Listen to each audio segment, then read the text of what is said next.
ever needed to do a presentation in front of a small group or a large group, engage with key stakeholders, or had to lead a team to complete a project together?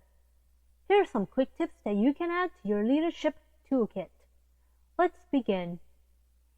You have what it takes to become an effective presenter, relationship builder, and successful team project leader. The key ingredient here is communication. Communications come in all forms.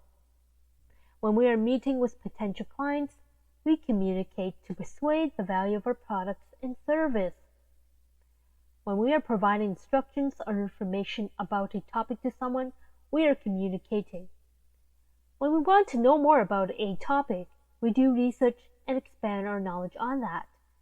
And when we are happy, sad, amused, we connect to others by expressing our emotions. When we communicate, we connect, we become informed, and we achieve goals together. The key part to communication is listening. Active listening builds trust and establishes rapport. Ask questions. Paraphrase to show understanding. Use nonverbal cues which show understanding, such as nodding, eye contact, and leaning forward. Use brief verbal affirmations like, I see, I know, sure, thank you, or I understand. There are 7 C's of effective communication that you can follow.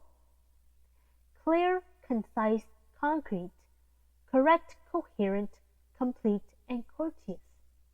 There are 5 communication styles. We will focus on the first 3. The aggressive communication style is where one expresses their feelings, needs, and rights without regard or respect for the needs, rights, and feelings of others.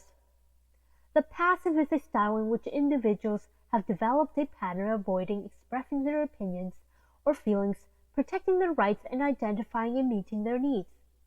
Assertive style is individuals clearly state their opinions and feelings and firmly advocate for their rights and needs without violating the rights of others.